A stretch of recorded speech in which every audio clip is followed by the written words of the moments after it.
96편부터 이제 99편까지 하나님이 통치하신다, 다스리신다라는 주제를 계속 노래하고 있습니다. 그 시작이 이제 96편이라 할 수 있는데, 하나님이 통치하고 다스린다라는 건 성경에 또 특히 시편에 아주 큰 주제 중에 하나입니다. 그래서 하나님이 통치하시면 우리는 하나님을 즐거워하고 기뻐하고 또 우리에게는 복되다, 이런 어떤 의미로 노래를 하고 있습니다. 1절에서 3절은 여호와께 노래하라, 이 동사만 이 1절에서 3절까지 6번을 언급을 합니다.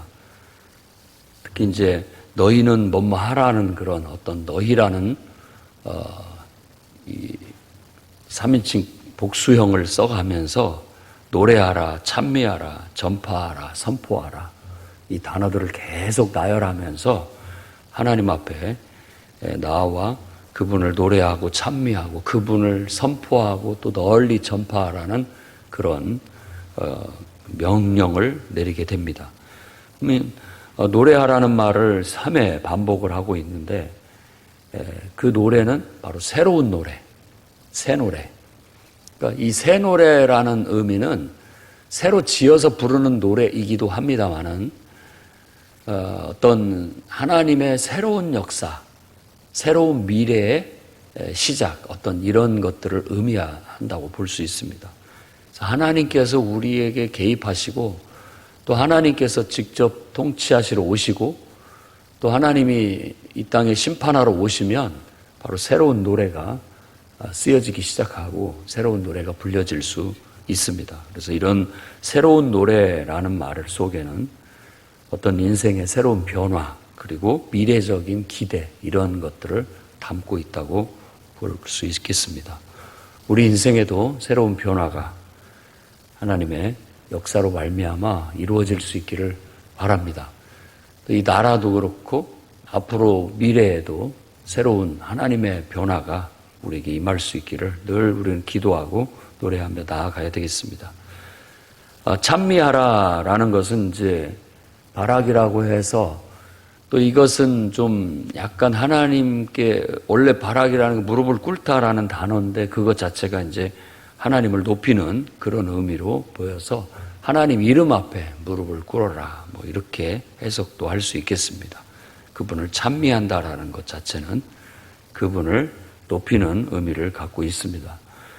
그리고 전파하라는 단어는 소식을 전한다라는 건데 구원의 소식을 전하라는 뜻이고, 선포하라는 이야기는 그분의 기이한 행적을 이야기해서 전달해라는 그런 의미를 갖고 있습니다.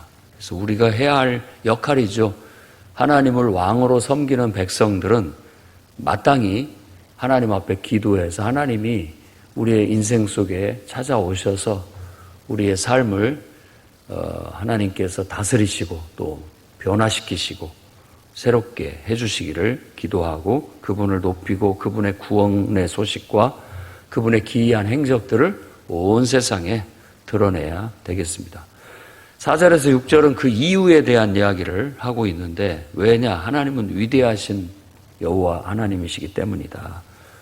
그래서 만국의 신들과 다르다. 여기서 말하는 만국의 신들은 만일 통치자로 얘기한다면 신과 같은 그 통치자들, 지도자들을 의미한다고도 볼 수 있고, 또 그런 모든 그 당시의 세계의 왕들은 다 어떤 자신들을 신의 아들이라고 하는데 그 신을 이제 하나님 외에 다른 우상신들로 그렇게 말합니다. 그래서 이건 두 가지 복합적인 의미가 있겠습니다.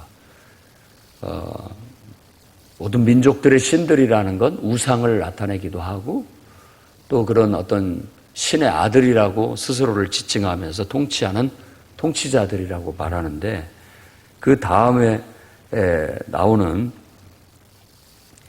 그 단어, 결국은 그들은 다 쓸모가 없다, 이렇게 말합니다. 만국의 모든 신들은 우상들이지만 여호와께서는 하늘을 지으셨다라고 말하는데 우상들은 그냥 우상일 뿐입니다. 어떤 자신의 욕망을 신격화해 놓은 그런 것들이라고 볼 수 있겠고, 하나님이 하늘을 창조하셨다라는 것은 하나님은 살아계신 분이라는 겁니다. 이 만국의 신들하고 여기에서는 5절 말씀에 만국의 모든 신들은 우상들이지만이라고 그렇게 번역을 했습니다만, 이 우상들이라는 단어가 실제 단어는 쓸모없다, 가치가 없다, 이런 단어를 쓴 거예요. 어리석은 상, 우리도 우상이라고 하면 별로 그렇게 허상 같은 그런 의미잖아요. 똑같은 뜻이에요. 그 단어로 썼습니다. 허상이에요. 그냥 아무것도 아닌 거예요. 그러나 하나님은 만물을, 하늘을 창조하셨다. 하늘을 열었다라는 거예요. 하늘을 열었다라는 말은 우리나라도 뭐 개천절 이렇게 얘기합니다만은 이제 우리의 삶이 열렸다, 시작됐다라는 거예요. 하나님의 창조로 말미암아서 온 우주가 생겼고 그 안에 우리가 하나님의 형상을 따라 이 땅에 존재하며 하나님의 형상을 드러내면서 나타내면서 온 세상을 다스리도록 그렇게 창세기 1장에서는 얘기합니다. 결국 하나님이 오셔서 온 세상을 심판하시고 하나님의 백성에게 다시 주시는 그 약속은 똑같이 또 그리스도와 더불어 통치하는, 왕노릇하는 그런 축복을 주신다고 말씀하셨습니다. 그러니까 그때는 또 새로운 시대, 아마 새로운 노래가 불러지게 되는 거. 그러니까 새로운 하늘이 열리는 거예요. 새로운 삶이 열리는 거죠. 그래서 새 하늘이고 새로운 땅이 열리게 되고 그래서 새 땅이고, 또 우리가 그때는 또 하나님을 찬송하면서 새로운 삶을 살아가는데 그 삶을 마치 새 노래를 부르는 것과 같은 그런 걸로 비유적으로 말하고 있습니다. 그때 우리의 이 존재 방식, 우리의 몸은 새로운 몸이 될 거라고 그렇게 성경이 얘기하고 있고, 거듭난 새 생명을 얻게 될 것이고, 그때 이제 처음 창세기에도 하나님께서 축복하시듯이 온 땅을 다스리라고 한 것처럼 그때는 또 다른 새 하늘과 새 땅을, 새롭게 된 온 우주 만물을 다스리게 될 날이 오게 될 줄로 믿습니다. 그러니까 여호와 하나님을 마땅히 우리가 찬양해야 된다. 왜? 그분은 위대하시니까, 하늘을 창조하셨고 존귀와 위엄과 능력과 아름다움이 그에게 있기 때문이다 라고 말하고 있습니다. 그 다음에 7절에서 9절까지도 이제 단어가 하나님께 돌려라, 돌려드려라. 하나님께 돌리라는 말은 그냥 단순하게 드리라는 뜻입니다. 주라는 말이죠. 영광을 그분께, 권능을 그분께, 예물을 그분께, 예배도 그분께 마땅히 드려야 된다라는 거예요. 그러니까 이게 인간의 본분이라고 말할 수 있습니다. 인간은 마땅히 하나님의 영광을 드러내고 그분께 권능과 그분께 모든 우리의 예배와 예물을 드려야 되는데, 유일하게 그분만이 예배를 받을 수 있는 유일한 분이고 그분만이 영광을 인간을 통해서 받을 수 있는 유일한 분이라는 걸 노래하고 있습니다. 그래서 그분을 경외하며 그분을 너무 귀하고 존귀하고 높게 보기 때문에 그분 앞에 서면 우리가 흔들리고 떨린다라는 겁니다. 그런 경외심, 마땅히 그분을 그런 마음으로 예배하고 그런 마음으로 예물을 드리고 그런 마음으로 그분께 영광과 존귀와 권능을 드리는 것이 마땅하다라는 겁니다. 영광을 드리고 권능을 드린다라는 건 내가 한 모든 잘한 것들을 다 그분께 돌리는 거예요. 그분이 내 안에서 하셨다라는 거예요. 권능을 돌린다라는 것도 다 내 힘으로 한 것 같지만 다 그분의 힘으로 내가 한 겁니다라고 그분께 모든 걸 돌려드리는 걸 말하는 겁니다. 그런 마음으로 인간은 살아야 가장 온전한 인간의 모습이 될 수 있습니다. 그리고 10에서 13절 말씀에 이제 이 주제되는 강조를 하고 있는데, 모든 나라 가운데서 이르기를 여호와께서 다스리시니 세계가 굳게 서고 흔들리지 않으리라. 여호와께서 통치하고 다스리니까 온 세계가 아주 바로잡혀 가지고 전혀 빈틈도 없고 온전하게 돌아간다라는 겁니다. 그가 만민을 공평하게 심판하시리라.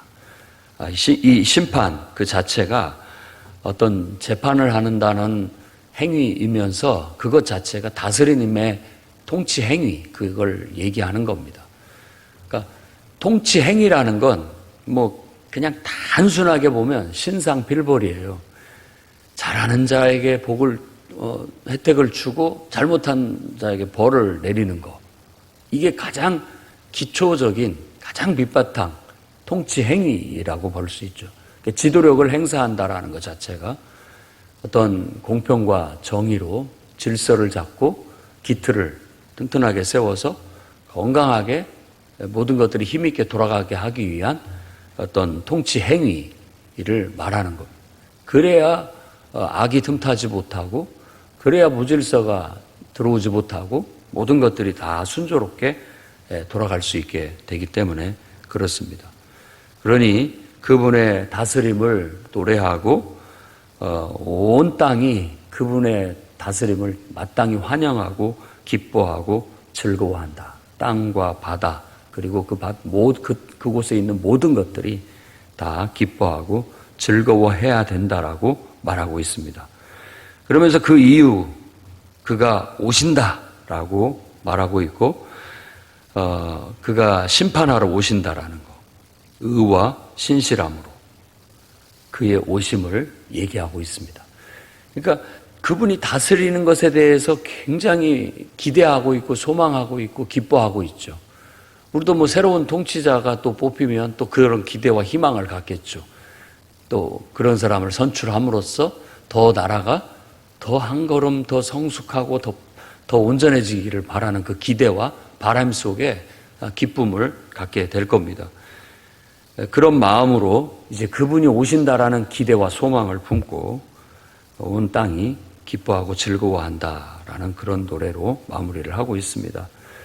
이런 말씀들이 이제 신약에 예수 그리스도의 부활과 승천 그리고 다시 오실 것이라는 기대와 소망을 똑같이 갖게 합니다. 성경 말씀대로 예수께서는 이 땅에 오셨고 온 세상을 심판하러 오셨습니다. 신약 성경에는 예수 그리스도 그 아들을 보내셔서 온 땅을 심판하시기 위해서 그를 왕으로 세우셨다라고 그렇게 말하고 있는 겁니다. 그 말은 세상을 벌 준다는 의미라기보다는 세상을 구원하고 바로잡는다는 것이 우선입니다. 악에서부터 구원하고 세상을 구원하고 바로잡고 그리고 난 다음에 다시 이 땅에 심판하러 오실 것이다.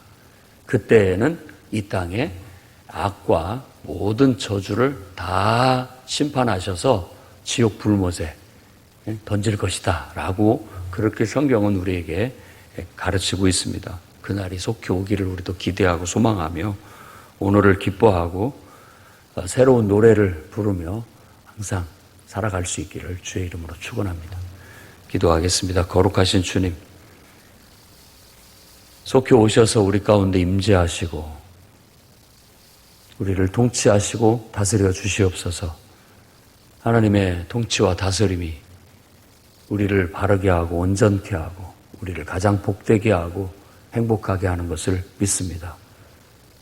주님, 우리를 구원하러 이 땅에 오셨고 우리를 위해서 우리의 죄를 위하여 십자가에 죽으시고 우리 영생을 위해 죽은 자 가운데서 부활하시고 이제는 하나님 우편에 계시사 하늘과 땅의 모든 권세를 가지시고 온 세상을 성령으로 통치하고 다스리고 계신 줄 믿습니다.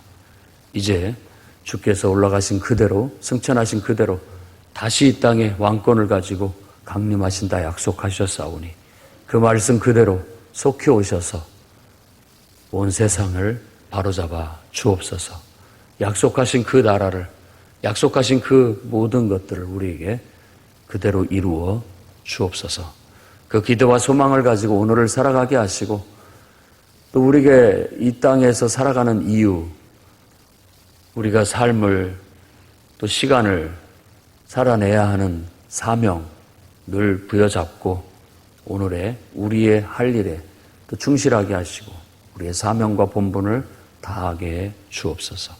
성령으로 임재하시고 역사하시사 하나님의 정의와 공평이, 하나님의 신실하심이, 하나님의 사랑이 온 세상에 드러나게 해 주옵소서. 예수님 이름으로 기도드립니다.